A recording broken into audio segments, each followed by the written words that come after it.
Apartment పెట్టి చేసుకుంటలేవు. Outer ring road, Bhuvanagiri outer ring road మీద బ్రహ్మాండంగా 4 కోట్లు పెట్టి ఆయన టీఆర్ఎస్ పార్టీ ఆఫీస్ కట్టుకున్నాడు. TRS party office కట్టుకున్నావు.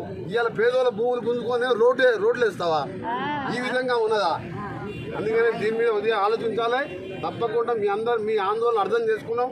ఆ రోజు మీరు కూడా చూసిన రాయగిరిలో మీరు చనిపోయిన గంటలు వచ్చి మీ ఎమ్మడి రోడ్డు మీద కూర్చొని చనిపోయిన వాళ్ళ దగ్గర కూర్చొని ధర్నా చేసిన. దీని మీద కూడా మీకోసం ఎటువంటి త్యాగాలకైనా సిద్ధంగా ఉంటానని మీకు హామీ ఇస్తున్నాను. మళ్ళీ రేపెల్లుండి ఈ వారం రోజుల్లోనే మీ ముఖ్య నాయకులు తీసుకొచ్చి కేంద్ర మంత్రి గడ్కరీ గారిని కూడా మళ్ళీ రిప్రజెంటేషన్ ఇద్దాం. మీరందరూ కూడా ఎవరెవరు భూములు పోతున్నాయి ఇవ్వండి. ఇక్కడ కృష్ణప్రసాద్ గారికి దగ్గర 10-20 సార్లు మాట్లాడినా. నా చేతిలో ఏం లేదు సార్, రాష్ట్ర ప్రభుత్వం ఢిల్లీకి పంపింది, ఢిల్లీ వాళ్ళు అప్రూవ్ చేసి మాకు పంపిను, అవసరం మీరు అక్కడి నుంచి మారవాలి తప్ప నా చేతులు లేదని చెప్పిండు ఆయన. ఈయన ఆమెను పోయి అడిగితే కూడా ఆమె కూడా ఏమనేదంటే ఇంకా పూర్తిగా ఫైనల్ కాలేదు, ఇంకా కొద్దిగా చేంజ్ చేసే అవసరం ఉంది అన్నప్పుడు రాయగిరి గురించి స్పెషల్గా నా లెటర్ కూడా ఉన్న కార్లో ఉంది, లెటర్ ఇస్తా. మినిస్టర్కి వెళ్ళి వచ్చిన లెటర్ కాపీ కూడా పంపించే 5,000 గడ్కరీ గారికి వచ్చింది.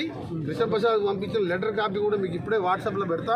అయినా మళ్ళీ ఒకసారి 5-6 కలిసి గడ్కరీ గారిని ఒక వారం 10 రోజులు టైం తీసుకొని దసరా తర్వాత పోదాం. మీరు ఇక్కడ ఎవరైనా వచ్చినా, మీరు ఎవరైనా సర్వేకి వచ్చినా మీరు ఆపండి. మా ఎంపీ గారు మా పాటించారు, ఆపాలి. మీరు ప్రార్థన రాళ్ళు కూడా పీకేయాలి, ఏం కాదు. నేను వెనక మీరున్నా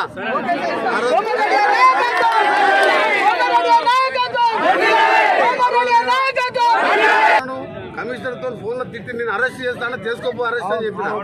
నేనేం భయపడుతుంది కాదు, బతికేదే పేదల కోసం. ముఖ్యమంత్రి కూడా అదే చెప్తున్నా.